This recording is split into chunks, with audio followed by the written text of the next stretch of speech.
Test. Good morning, all. So I do not have the time to fit in a proper stream for today. However, since we began reading Dorian Gray last week, I thought it would be a good time to continue on bit by bit. So let us read the next few chapters of The Picture of Dorian Gray by Oscar Wilde.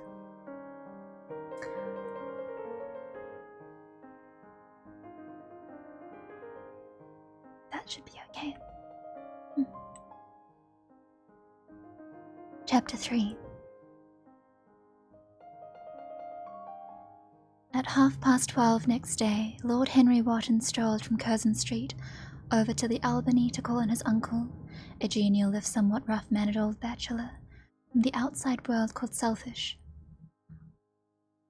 His father had been our ambassador at Madrid when Isabella was young and prim and thought of, but had retired from the diplomatic service in a capricious moment of annoyance on not being offered the embassy at Paris, a post to which he considered that he was fully entitled by reason of his birth, his indolence, the good English of his dispatches, and his inordinate passion for pleasure.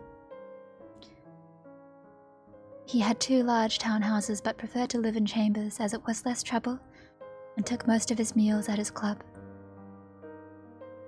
He was a hero to his valet, who bullied him, and a terror to most of his relations, whom he bullied in turn. Only England could have produced him, and he always said that the country was going to the dogs. His principles were out of date, but there were a good deal to be said for his prejudice. When Lord Henry entered the room, he found his uncle sitting in a rough shooting coat, smoking a cheroot and grumbling over the Times. "Well, Harry," said the old gentleman, "what brings you out so early? I thought you dandies never got up till 2 and were not visible till 5. "Pure family affection, I assure you, Uncle George. I want to get something out of you." "Money, I suppose?" said Lord Fermor, making a wry face. "Well, sit down and tell me all about it. Young people nowadays imagine that money is everything." "Yes," murmured Lord Henry, settling his buttonhole in his coat. "And when they grow older they know it, but I don't want money. It is only people who pay their bills who want that, Uncle George, and I never pay mine. Credit is the capital of a younger son, and one lives charmingly upon it. Besides, I always deal with Dartmoor's tradesmen, and consequently they never bother me. What I want is information. Not useful information, of course. Useless information." "Well, I can tell you anything that is in an English blue book, Harry, although those fellows nowadays write a lot of nonsense. When I was in the diplomatic, things were much better." But I hear that they let them now by examination. What can you expect? Examinations, sir, are pure humbug from beginning to end. If a man is a gentleman, he knows quite enough, and if he is not a gentleman, whatever he knows is bad for him. Mr. Dorian Gray does not belong to blue books, Uncle George, said Lord Henry languidly. "Mr. Dorian Gray? Who is he?"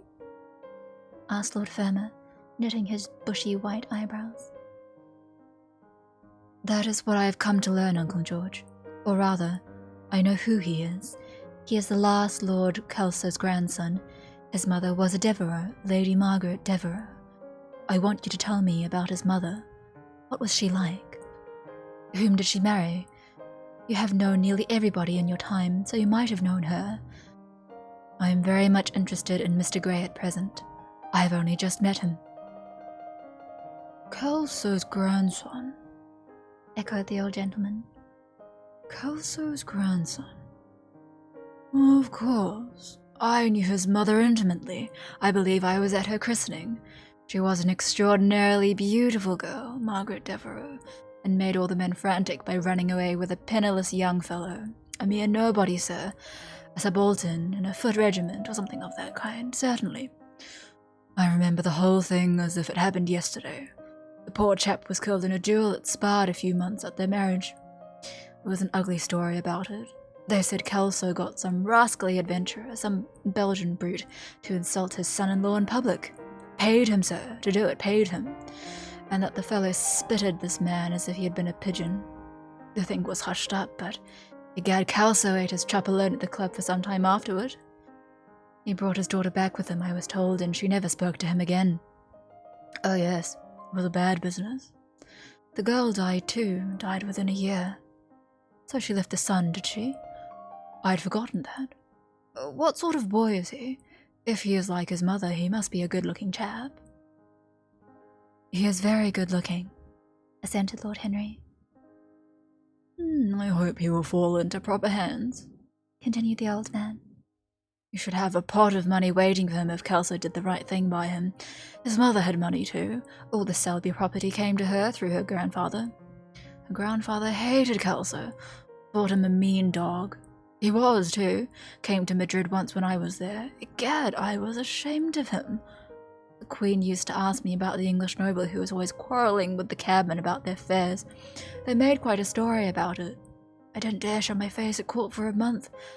Hope he treated his grandson better than he did the Jarvis. I don't know, answered Lord Henry. I fancy that the boy will be well off. He is not of age yet. He has Selby, I know, he told me, and his mother was very beautiful. Margaret Devereux was one of the loveliest creatures I ever saw, Harry. What on earth induced her to behave as she did, I could never understand. She could have married anybody she chose. Carlington was mad after her. She was romantic, though. All the women of that family were. The men were a poor lot, but egad, the women were wonderful. Carlington went on his knees to her, told me so himself. She laughed at him, and there wasn't a girl in London at the time who wasn't after him. And by the way, Harry, talking about silly marriages, what is this humbug your father tells me about Dartmoor wanting to marry an American? Aren't English girls good enough for him? It is rather fashionable to marry Americans just now, Uncle George. I'll back Englishwomen against the world, Harry. Well, skip this little bit. Where are you lunching, Harry? At Aunt Agatha's. I've asked myself and Mr. Gray. He is her latest protege. Tell your Aunt Agatha, Harry, not to bother me any more with her charity appeals. I am sick of them. Why, the good woman thinks that I've nothing to do but write checks for her silly fads. All right, Uncle George. I'll tell her, but it won't have any effect. Philanthropic people lose all sense of humanity. It is their distinguishing characteristic. The old gentleman growled approvingly and rang the bell for his servant. Lord Henry passed up the low arcade into Burlington Street and turned his steps in the direction of the Berkeley Square. So that was the story of Dorian Gray's parentage. Crudely as it had been told to him, it had yet stirred him by its suggestion of a strange, almost modern romance. A beautiful woman risking everything for a mad passion. A few wild weeks of happiness cut short by a hideous, treacherous crime. Months of voiceless agony, and then a child born in pain. The mother snatched away by death, the boy left to solitude and the tyranny of an old and loveless man. Yes, it was an interesting background. It posed the lad, made him more perfect as it was. Behind every exquisite thing that existed there was something tragic. Worlds had to be in travail that the meanest flower might blow. And how charming he had been at dinner the night before, as with startled eyes and lips parted in frightened pleasure, he had sat opposite to him in the club, the red candle shade staining to a richer rose the wakening wonder of his face. Talking to him was like playing upon an exquisite violin. He answered to every touch and thrill of the bow. There was something terribly enthralling in the exercise of influence. No other activity was like it. To project one's soul into some gracious form and let it tarry there for a moment. To hear one's intellectual views echoed back into one with all the added music of passion and youth. To convey one's temperament into another as though it were a subtle fluid or a strange perfume. There was a real joy in that, perhaps the most satisfying joy left to us in an age so limited and vulgar as our own. An age grossly carnal in its pleasures, and grossly common in its aims. He was a marvelous type too, this lad, whom by so curious a chance he had met in Basil's studio, or could be fashioned into a marvelous type at any rate. Grace was his, and the white purity of boyhood, and beauty such as old Greek marbles kept for us. There was nothing that one could not do with him. He could be made a titan or a toy. What a pity it was that such beauty was destined to fade. And Basil, from a psychological point of view, how interesting he was. The new manner in art, the fresh mode of looking at life, suggested so strangely by the merely visible presence of one who was unconscious of it all. Silent spirit that dwelt in dim woodland and walked unseen in open fields, suddenly showing herself, dryad-like and not afraid, because in his soul who sought for her there had been wakened that wonderful vision to which alone are wonderful things revealed, the mere shapes and patterns of things becoming, as it were, refined and gaining a kind of symbolical value, as though they were themselves patterns of some other and more perfect form whose shadow they made real. Strange it all was. He remembered something like that in history. Was it not Plato, that artist in thought, who had first analyzed it? But in our own country it was strange. Yes, he would try to be to Dorian Gray what, without knowing it, the lad was to the painter who had fashioned the wonderful portrait. He would seek to dominate him, had already half done so. He would make that wonderful spirit his own. There was something fascinating in this son of love and death. Suddenly he stopped and glanced up at the houses. He found that he had passed his aunt some distance and smiled to himself, turned back. When he entered the somewhat somber hall, the butler told him that they had gone into lunch. He gave one of the footmen his hat and stick and passed into the dining room. "Late as usual, Harry," cried his aunt, shaking her head at him. He invented a facile excuse, and having taken the vacant seat next to her, looked round to see who was there. Dorian bowed to him shyly from the end of the table, a flush of pleasure stealing into his cheek. Opposite was the Duchess of Harley, a lady of admirable good nature and good temper, much liked by everyone who knew her. Next to her sat on the right Sir Thomas Burton, a radical member of Parliament. The post on her left was occupied by Mr. Erskine of Treadley, an old gentleman of considerable charm and culture, who had fallen, however, into bad habits of silence, having, as he explained once to Lady Agatha, said everything that he had to say before he was 30. His own neighbour was Miss Vandeleur, one of his aunt's oldest friends, a perfect saint amongst women, but so dreadfully dowdy that she remained one of a badly bound hymn book. Fortunately for him, she had on the other side Lord Fordell, a most intelligent middle-aged mediocrity, as bald as a ministerial statement in the House of Commons, with whom she was conversing in that intensely earnest manner which is the one of unpardonable error, as he remarked once himself, that all really good people fall into, and from which none of them ever quite escape. "We are talking about poor Dartmoor, Lord Henry," cried the Duchess, nodding pleasantly to him across the table. "Do you think he will really marry this fascinating young person?"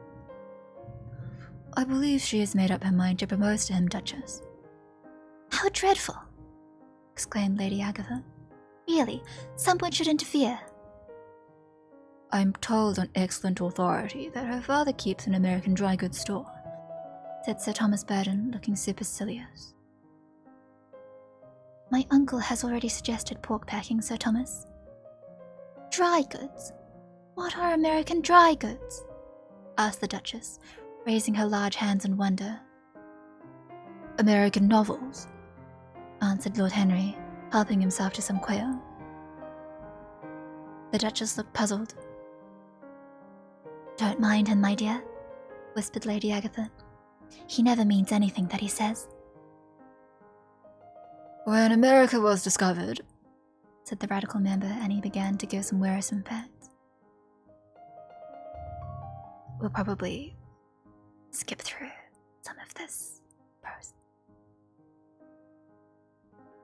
"Dear me," said Lady Agatha, "how you men argue. I'm sure I can never make out what you are talking about." Oh, Harry, I'm quite vexed with you. Why do you try to persuade our nice Mr. Dorian Gray to give up the East End? I assure you he would be quite invaluable. They would love his playing. I want him to play to me, cried Lord Henry, smiling, and he looked down the table and caught a bright answering glance. But they are so unhappy in Whitechapel, continued Lady Agatha. I can sympathize with everything except suffering, said Lord Henry, shrugging his shoulders. I cannot sympathize with that. It is too ugly, too horrible, too distressing. There is something terribly morbid in the modern sympathy with pain. One should sympathize with the color, the beauty, and the joy of life. The less said about life's sores, the better.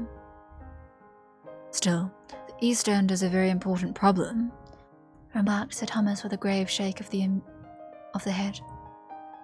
Quite so, answered the young lord. It is the problem of slavery, and we try to solve it by amusing the slaves. The politician looked at him keenly. What change do you propose, then? Lord Henry laughed. I don't desire to change anything in England except the weather. I'm quite content with philosophic contemplation, but as the 19th century has gone bankrupt over an over-expenditure of sympathy, I would suggest that we should appeal to science to put us straight. The advantage of the emotions is that they lead us astray, and the advantage of science is that it is not emotional. But we have such grave responsibilities, ventured Mrs. Vandeleur timidly. Terribly grave, echoed Lady Agatha.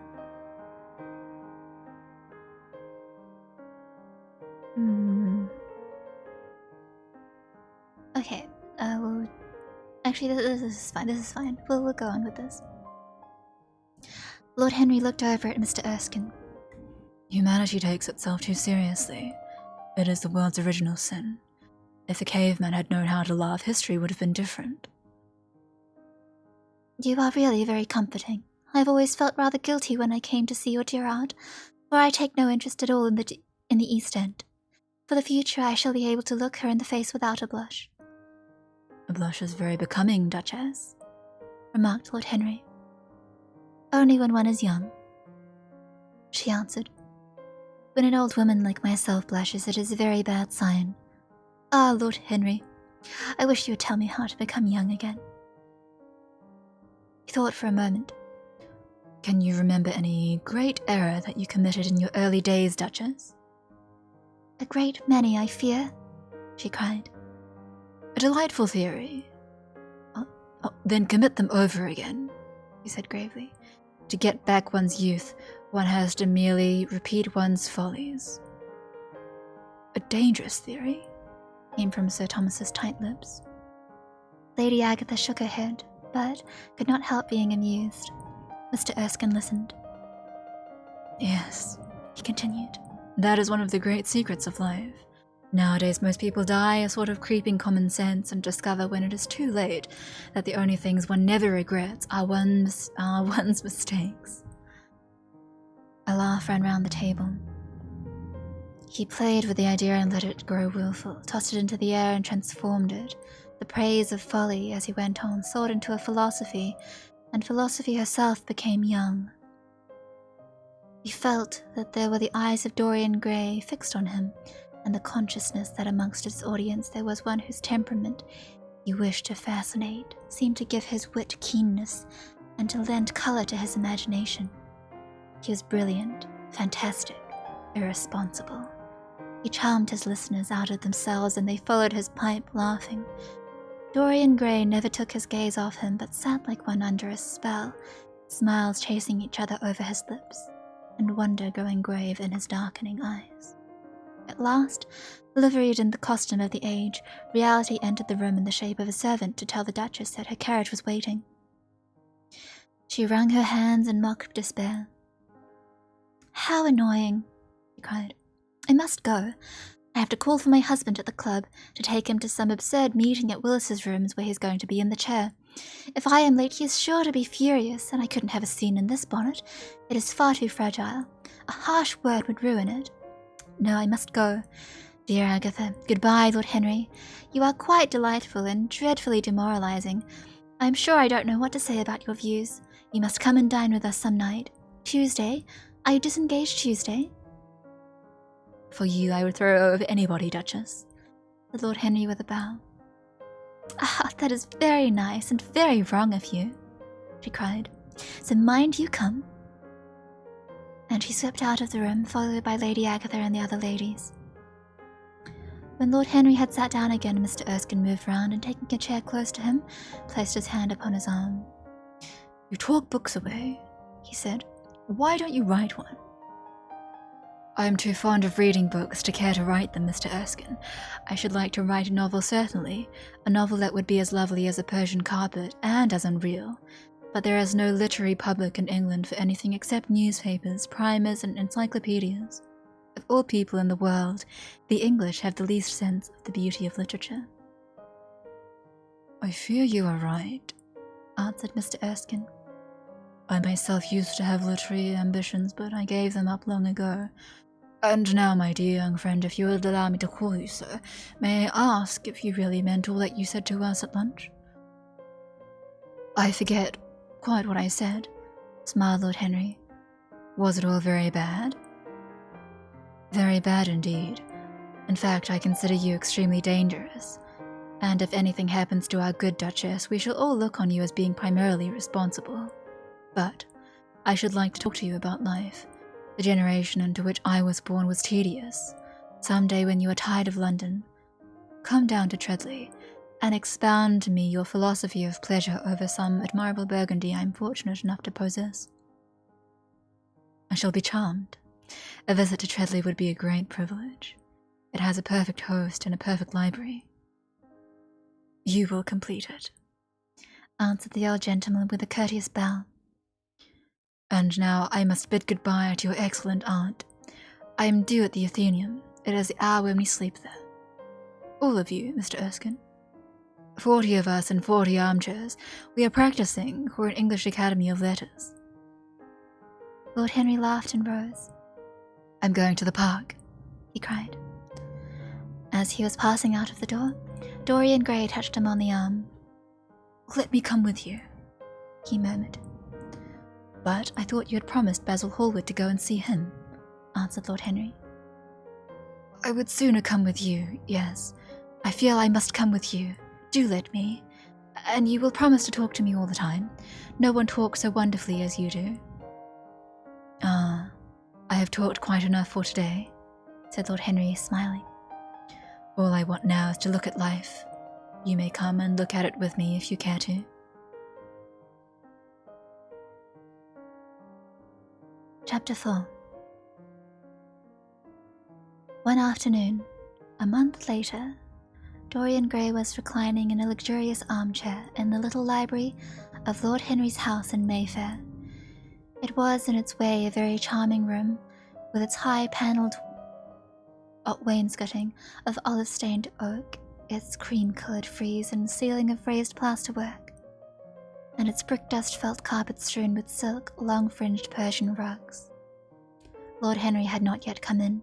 He was always late on principle, his principle being that punctuality is the thief of time, so the lad was looking rather sulky, as with listless fingers he turned over the pages of an elaborately illustrated edition of Man on the Scot that he'd found in one of the bookcases. At last he heard a step outside and the door opened. How late you are, Harry, he murmured. I am afraid it is not Harry, Mr. Gray, answered a shrill voice. He glanced round quickly and rose to his feet. I beg your pardon, I thought... You thought it was my husband. It is only his wife. You must let me introduce myself. I know you quite well by your photographs. I think my husband has got 17 of them. Not 17, Lady Henry. Well, 18 then, and I saw you with him the other night at the opera. She laughed nervously as she spoke and watched him with her vague forget-me-not eyes. She was a curious woman whose dresses always looked as if they had been designed in a rage and put on in a tempest. She was usually in love with somebody, and as her passion was never returned, she had kept all her illusions. She tried to look picturesque, but only succeeded in being untidy. Her name was Victoria, and she had a perfect mania for going to church. That was at Lohengrin, Lady Henry, I think. Yes, it was at dear Lohengrin. I like Wagner's music better than anybody's. It is so loud that one can talk the whole time without other people hearing what one says. That is a great advantage, don't you think so, Mr. Gray? The same nervous staccato laugh broke from her thin lips, and her fingers began to play with a long tortoise-shell paper knife. Dorian smiled and shook his head. I'm afraid I don't think so, Lady Henry. I never talk during music, at least during good music. If one hears bad music, it is one's duty to drown it in conversation. Ah, that is one of Harry's views, isn't it, Mr. Gray? I always hear Harry's views from his friends. It is the only way I get to know of them. But you must not think I don't like good music. I adore it, but I am afraid of it. It makes me too romantic. I have simply worshipped pianists, 2 at a time sometimes, Harry tells me. I don't know what it is about them. Perhaps it is that they are foreigners. They all are, aren't they? Even those that are born in England became foreigners after a time, don't they? It is so clever of them and such a compliment to art. Makes it quite cosmopolitan, doesn't it? You've never been to any of my parties, have you, Mr. Gray? You must come. I can't afford orchids, but I spare no expense in foreigners. They make one's rooms look so picturesque. But here is Harry. Harry, I came in to look for you, to ask you something. I forget what it was, and I found Mr. Gray here. We've had such a pleasant chat about music. We've quite the same ideas. No, I think our ideas are quite different, but he has been most pleasant. I'm so glad I've seen him. I'm charmed, my love, quite charmed, said Lord Henry, elevating his dark, crescent-shaped eyebrows and looking at them both with an amused smile. So sorry I'm late, Dorian. I went to look after a piece of old brocade in Water Street, and had to bargain for hours for it. Nowadays people know the price of everything and the value of nothing. I am afraid I must be going, exclaimed Lady Henry, breaking an awkward silence with her silly sudden laugh. I have promised to drive with the Duchess. Goodbye, Mr. Gray. Goodbye, Harry. You are dining out, I suppose? So am I. Perhaps I shall see you at Lady Thornbury's. I dare say, my dear, said Lord Henry, shutting the door behind her as, looking like a bird of paradise that had been out all night in the rain, she flitted out of the room, leaving a faint odour of frangipani. Then he lit a cigarette and flung himself down on the sofa. Never marry a woman with straw-coloured hair, Dorian, he said after a few puffs. Why, Harry? Because they're so sentimental. But I like sentimental people. Never marry at all, Dorian. Men marry because they are tired, women because they are curious. Both are disappointed. I don't think I am likely to marry, Harry. I am too much in love. That is one of your aphorisms. I am putting it into practice, as I do everything that you say.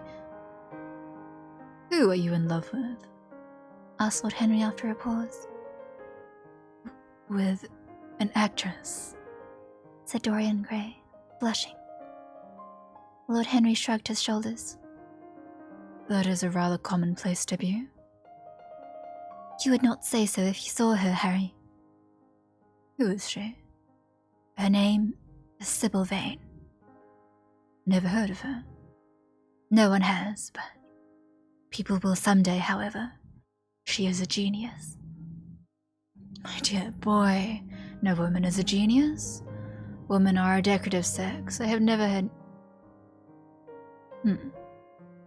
They never have anything to say, but they say it charmingly. Harry, how can you? My dear Dorian, it is quite true. I am analysing women at present, so I ought to know. I'm going to skip over this entire paragraph because it's not very good. However, tell me about your genius. How long have you known her? Harry, your views terrify me. Never mind that. How long have you known her? About 3 weeks. And where did you come across her?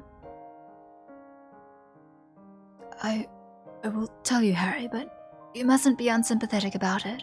After all, it never would have happened if I had not met you. You filled me with a wild desire to know everything about life. For days after I met you, something seemed to throb in my veins. As I lounged in the park or strolled down Piccadilly, I used to look at everyone who passed me and wonder, with a mad curiosity, what sort of lives they led. Some of them fascinated me, others filled me with terror. There was an exquisite poison in the air. I had a passion for sensations. Well, one evening, about 7 o'clock, I determined to go out in search of some adventure. I felt that this grey, monstrous London of ours, with its myriads of people, its sordid sinners and its splendid sins, as you once phrased it, must have something in store for me. I fancied 1,000 things. The mere danger gave me a sense of delight. I remembered what you had said to me on that wonderful evening when we first dined together, about the search for beauty being the real secret of life. I don't know what I expected, but I went out and wandered eastward, soon losing my way in a labyrinth of grimy streets and black grassless squares. About 8:30 I passed by an absurd little theatre, with great flaring gas jets and gaudy playbills.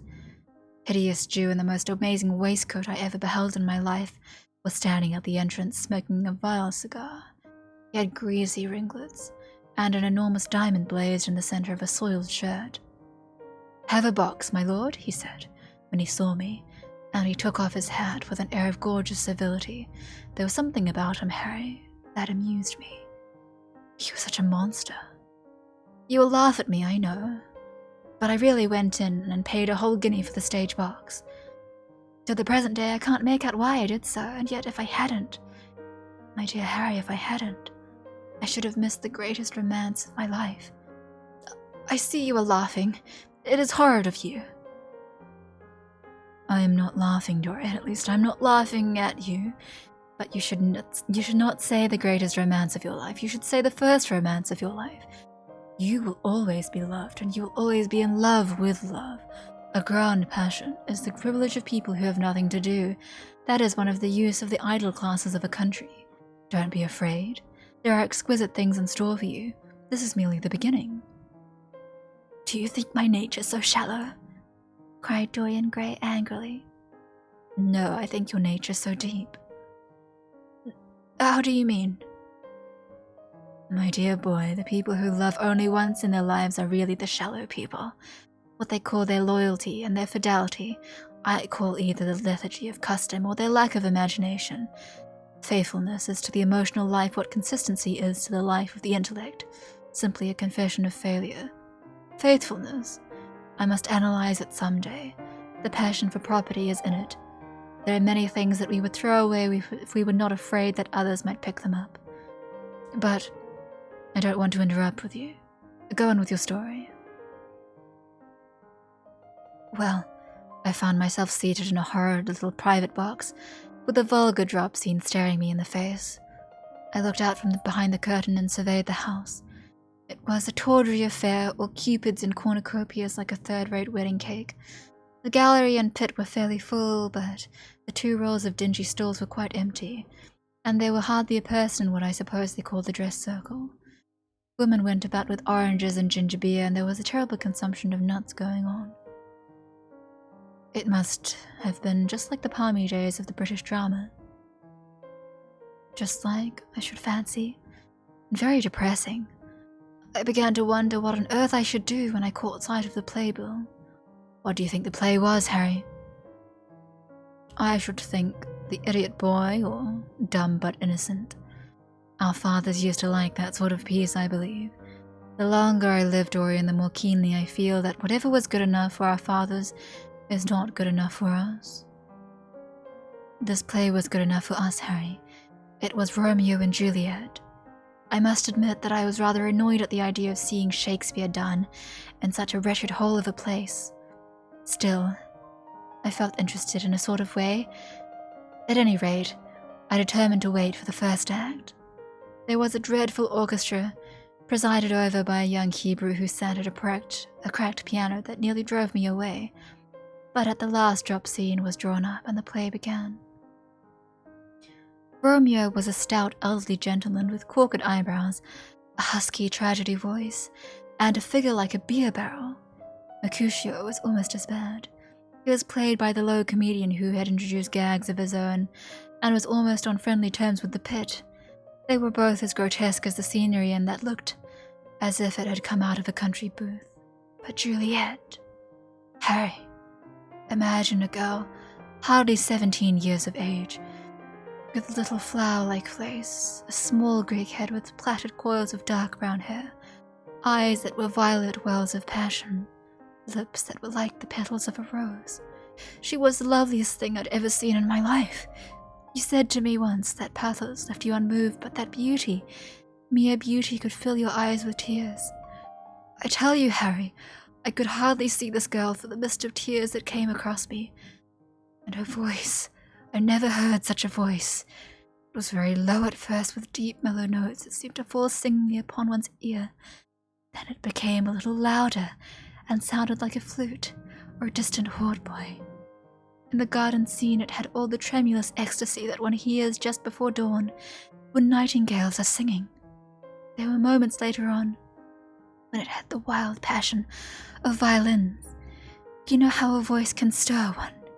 Your voice and the voice of Sybil Vane are two things I shall never forget. When I close my eyes, I hear them, and each of them says something different. I don't know which to follow. Why should I not love her? Harry, I do love her. She is everything to me in life. Night after night I go to see her play. One evening she is Rosalind, and the next evening she is Imogen. I have seen her die in the gloom of an Italian tomb, sucking the poison from her lover's lips. I've watched her wandering through the forest of Arden, disguised as a pretty boy in hose and doublet and dainty cap. She has been mad and come into the presence of a guilty king and given him rue to wear and bitter herbs to taste of. She has been innocent, and the black hands of jealousy have crushed her reed-like float. I've seen her in every age and in every costume. Ordinary women never appeal to one's imagination. They are limited in their century. No glamour ever transfigures them. One knows their minds as easily as one knows their bonnets. One can always find them. There is no mystery in any of them. They ride in the park and they eat in the morning and chatter at tea parties in the afternoon. They have their stereotyped smile and their fashionable manner. They are quite obvious. But an actress? How different an actress is, Harry. Why didn't you tell me that the only thing worth loving is an actress? Because I have loved so many of them, Dorian. Oh yes, horrid people with dyed hair and painted faces. Don't run down dyed hair and painted faces. There is an extraordinary charm in them sometimes, said Lord Henry. I wish now I had not told you about Sybil Vane. You could not have helped telling me, Dorian.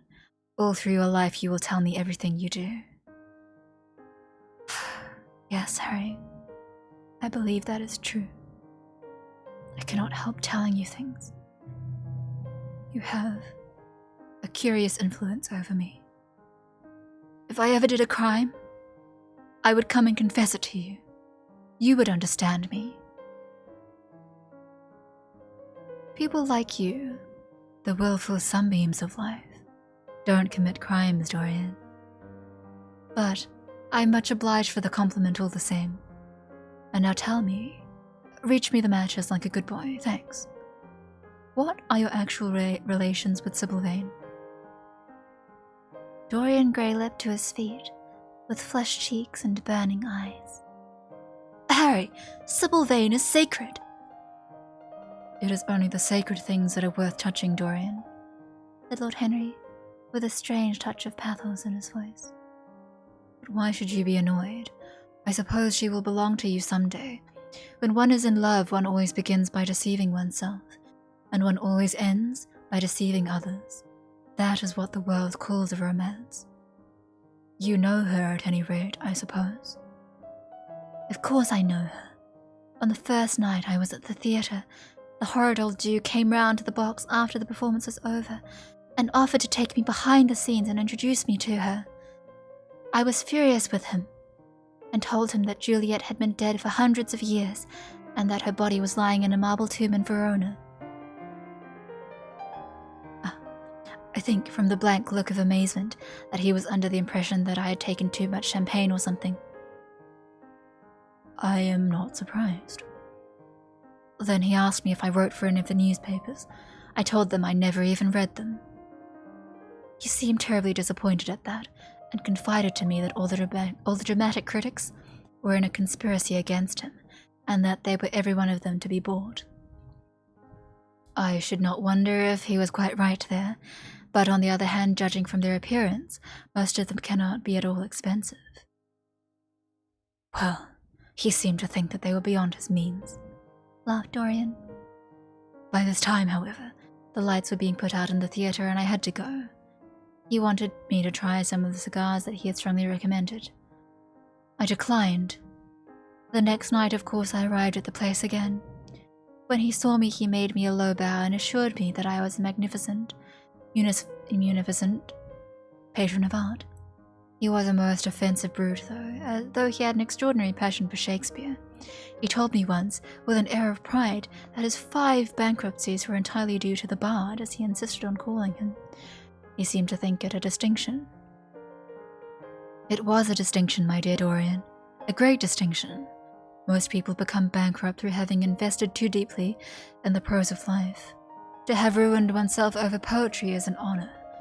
But when did you first speak to Miss Sybil Vane? Third night. She had been playing Rosalind. I could not help going round. I'd thrown her some flowers and she had looked at me.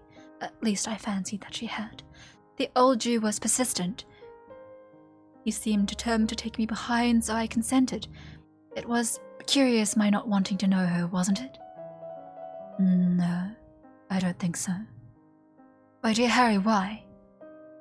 I will tell you some other time. Now I want to know about the girl. Sybil? Oh, she was so shy and so gentle. There's something of a child about her. Her eyes opened wild in exquisite wonder when I told her what I thought of her performance, and she seemed quite unconscious of her power. I think we were both rather nervous. The old Jew stood grinning at the doorway of the dusty green room, making elaborate speeches about us both. While we stood looking at each other like children, he would insist on calling me my lord, so I had to assure Sybil that I was not anything of the kind. She said quite simply to me, "You look like more of a prince. I must call you Prince Charming."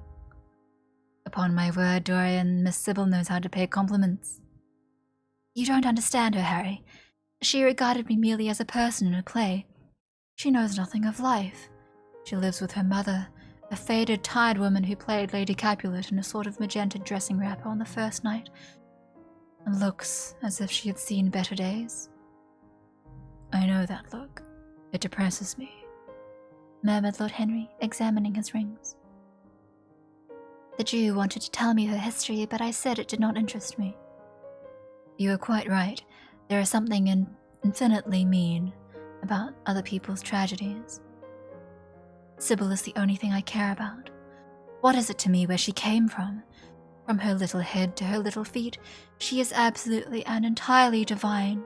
Every night of my life, I go to see her act, and every night she is more marvelous. That is the reason, I suppose, that you never dine with me now. I thought you must have some curious romance on hand. You have, but it is not what I expected. My dear Harry, we either lunch or sup together every day, and I have been to the opera with you several times, said Dorian, opening his blue eyes in wonder. You always come dreadfully late. Well, I can't help going to see Sybil play, he cried, even if it is only for a single act. I get hungry for her presence, and when I think of the wonderful soul that is hidden away in that little ivory body, I am filled with awe. You can dine with me tonight, Dorian, can't you? He shook his head. Tonight she is Imogen, he answered, and tomorrow night she will be Juliet. When is she Sybil Vane? Never. I congratulate you. How horrid you are. She's all the great heroines of the world in one. She's more than an individual. You laugh, but I tell you she has genius. I love her, and I must make her love me. You, who know all the secrets of life, tell me how to charm Sybil Vane to love me. I want to make Romeo jealous. I want the dead lovers of the world to hear our laughter and grow sad. I want a breath of her passion to stir their dust into consciousness, to wake their ashes into pain. Oh my God, Harry, how I worship her. He was walking up and down the room as he spoke. Hectic spots of red burned on his cheeks. He was terribly excited. Lord Henry watched him with a subtle sense of pleasure. How different he was now from the shy, frightened boy he had met in Basil Hallward's studio.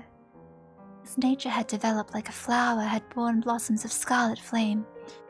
Out of its secret hiding place had crept his soul, and desire had come to meet it on the way. "And what do you propose to do?" said Lord Henry at last. "I want you and Basil to come with me some night and see her act. I have not the slightest fear of the result. You are certain to acknowledge her genius. Then we must get her out of the Jew's hands. She is bound to him for 3 years, at least 2 years and 8 months from the present time. I shall have to pay him something, of course.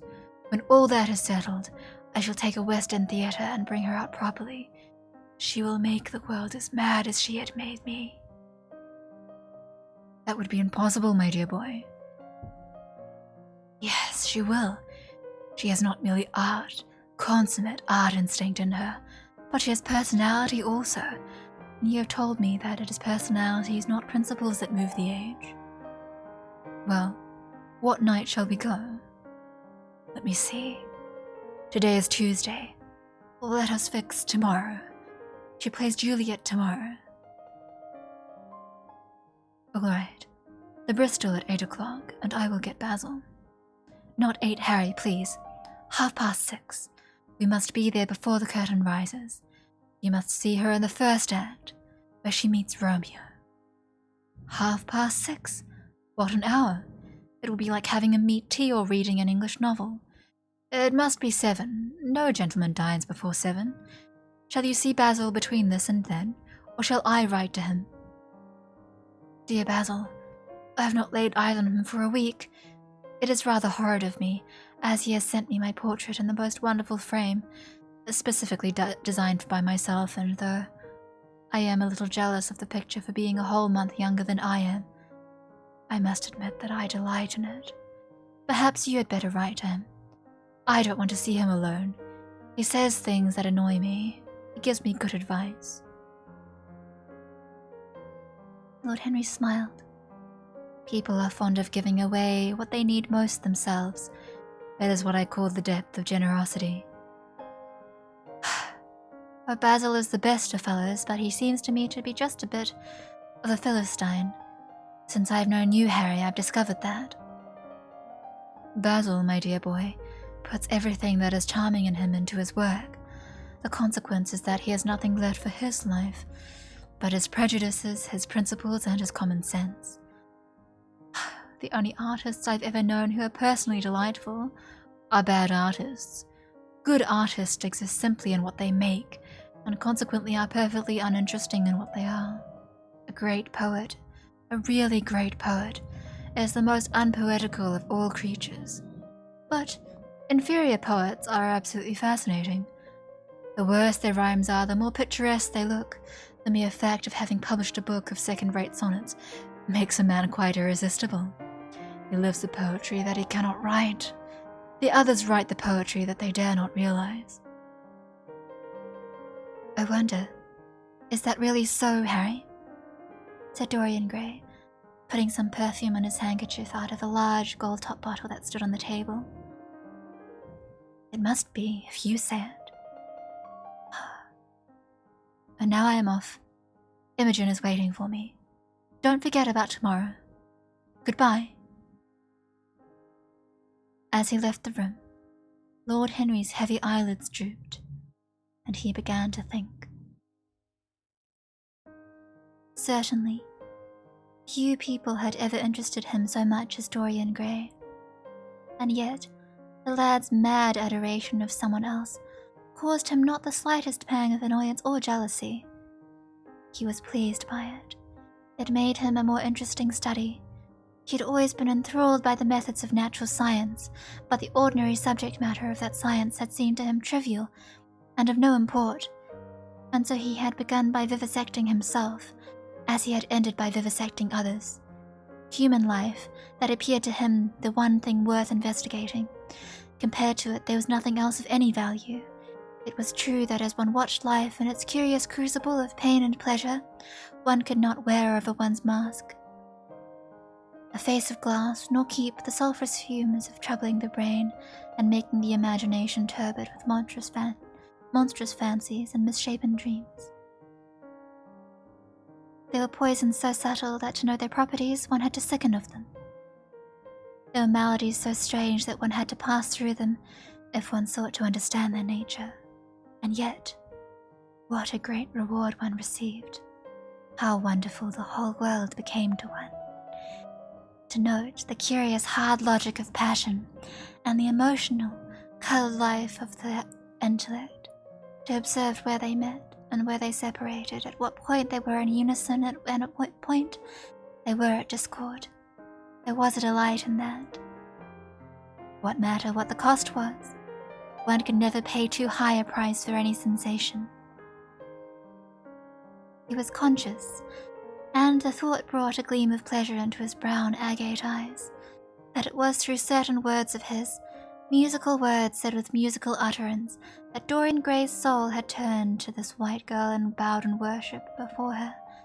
To a large extent, the lad was his own creation. He had made him premature. That was something. Ordinary people waited till life disclosed to them its secrets, but to the few, the elect, the mysteries of life were revealed before the veil was drawn away. Sometimes this was the effect of art, and chiefly of the art of literature, which dealt immediately with the passions and the intellect. But now and then a complex personality took the place and assumed the office of art. It was indeed, in its way, a real work of art, life having its elaborate masterpieces, just as poetry has, or sculpture, or painting. Yes, the lad was premature. He was gathering his harvest while it was yet spring. The pulse and passion of youth were in him, but he was becoming self-conscious. It was delightful to watch him. With his beautiful face and his beautiful soul, he was a thing to wonder at. It was no matter how it all ended or was destined to end. He was like one of those gracious figures in a pageant or a play, whose joys seem to be remote from one, but whose sorrows stir one's sense of beauty, and whose wounds are like red roses. Soul and body, body and soul, how mysterious they were. There was animalism in the soul, and the body had its moments of spirituality.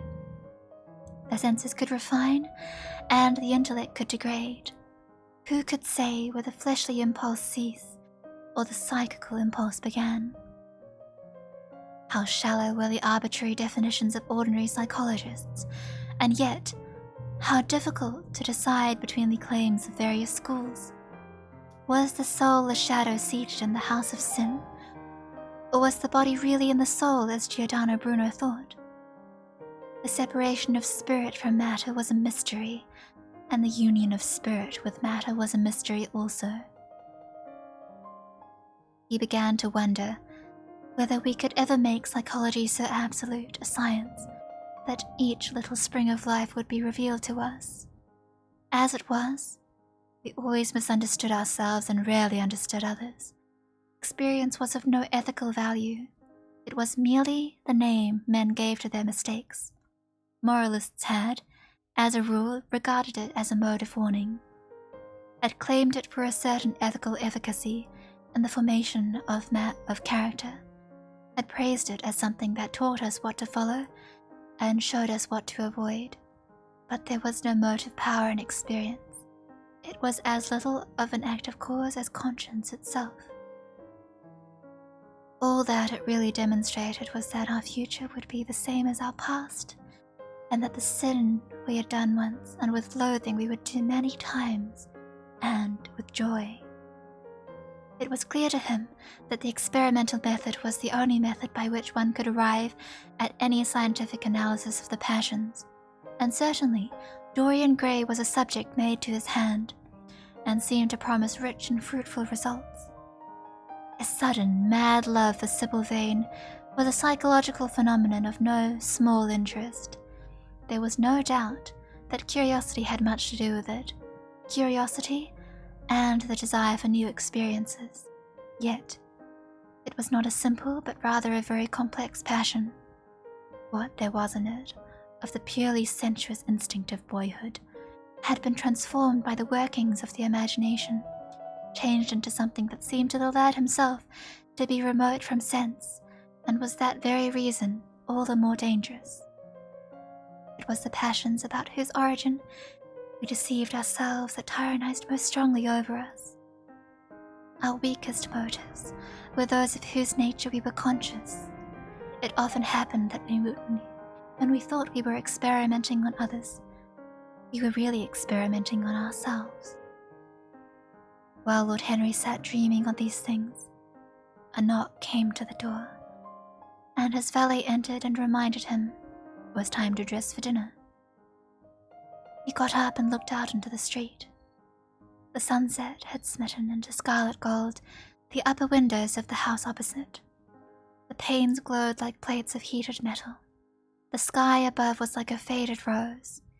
He thought of his friend's young, fiery-colored life and wondered how it was all going to end.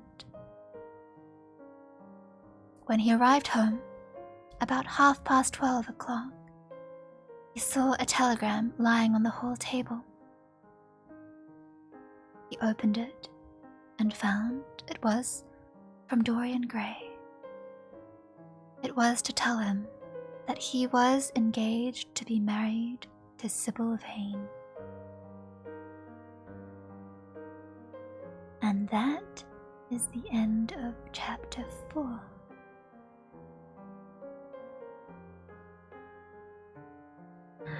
What did you think of this particular section? As a brief summary of everything that has happened, going back to chapter 3, we just enter into another day of Lord Henry's life. He has come to dinner with a few other, probably members of the landed gentry, and is talking things like politics and philosophy, where Dorian Gray is present. And Lord Henry, or Harry as we know him to be, he talks in a way that is really very morally black almost. Like the things he is saying are terribly unsavory. And so one of the members of the dinner party warns him to say, perhaps you should write a book. Also, if something bad happens to the Duchess, we will look to you as being responsible because of the things you have said.